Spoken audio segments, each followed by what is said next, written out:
Seems legit. Hello Legitimates and welcome back to my channel. Today we are engraving these very cute little wine holder cheese boards. I went with after school snack because I thought I was a bit funny with a little line drawing. It's a really quick project. There's not a lot you have to do. For the most part, this is ready to go. There's just a little bit of finishing that we do, so let's get started. Alright, so this is what we're using. They came from Kmart, but I don't think they have them anymore. So I've only got the two. They come in a 2-pack. I don't remember how much they are, to be totally honest. And it does tell me that it is acacia wood. So we're going to open these. And I'm going to do two the same. You could also do two differently. These would also be super cute to personalize as Christmas gifts. I'm going to do them up as Mother's Day gifts.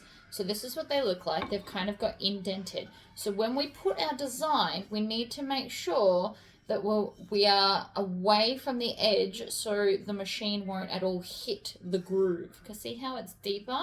So it is important. So the laser, depending on what laser you've got, I'm using this one. So this one's pretty good, but I won't be able to engrave like all the way to here because it'll knock that edge and then move it and then you wreck the whole thing. So you just want to make sure your design is in a little bit.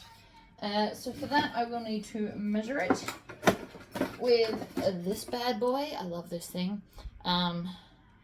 It is called a micrometer for anyone that doesn't know. It's basically electric measuring. So you can roll your finger on here and it'll open it. It's got the physical measurements here and then the technical electronic ones there. So I'm just going to measure. Now that's too far because that's too close to the edge. So I'm going to come in and I want to do it probably there to there. So that's 110 millimeters. And then I'm just going to shut that up and turn it off so you don't waste the battery. After a certain point, it starts to go a bit crazy. So I'm just going to resize this to 110. Now I got the words, I looked up wine and cheese memes, and then I just picked one, which is this, and then I went and got an SVG that is wine and cheese, and so we're all good. So let's move to the machine and line this up. The other thing you need to think about, actually, before we go, is which side do you want the wine glass on? So do you want to, I think I'd be more likely to hold it in my left hand like this, and then you can grab your glass in your right, because I'm right-handed. In which case, this is the bottom left.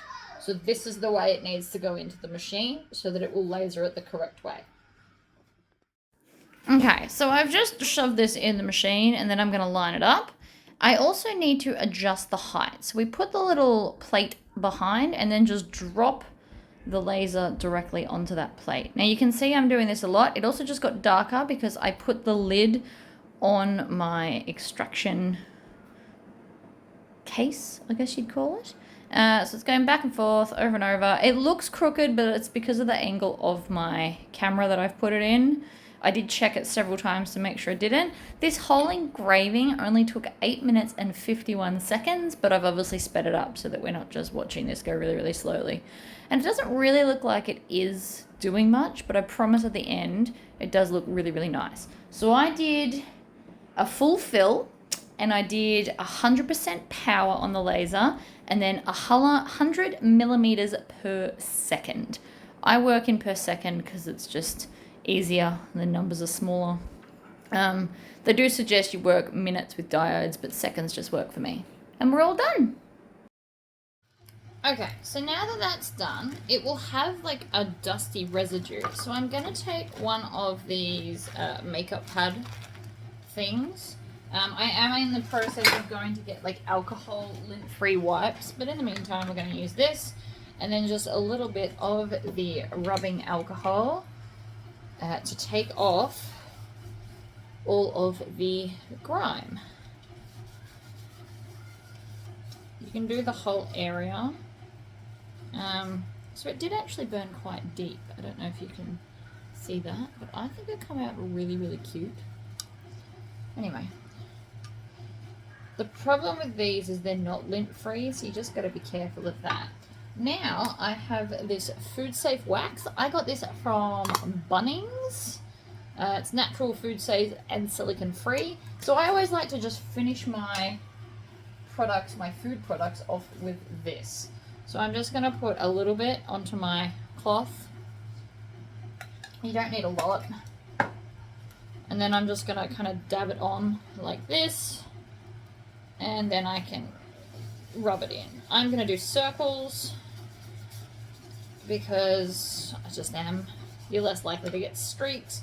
And you can finish the whole surface. You don't just have to do the bit that you've lasered. And you also want to make sure that it doesn't all get super stuck in the things. So I would highly recommend getting a brand new toothbrush and then using that as like a groover. You can do the back of it as well, just to keep the even shine everywhere. Because that little bit that I use does actually go quite a long way. So you can either go with the grain or circles. Whatever you do, don't just sit there and do it opposite the grain though. That's not the most ideal situation you could do. Alright, so I've still got a little bit in my grooves. If you can see that, see up here especially. So, another thing you can do is I have a Dremel, or like a handheld mini drill is a good way to look at that. And I've got this little like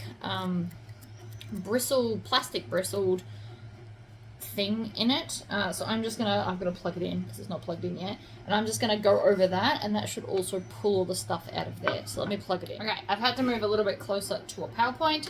So we just turn it on. I always have it fairly slow. Mine's on 10.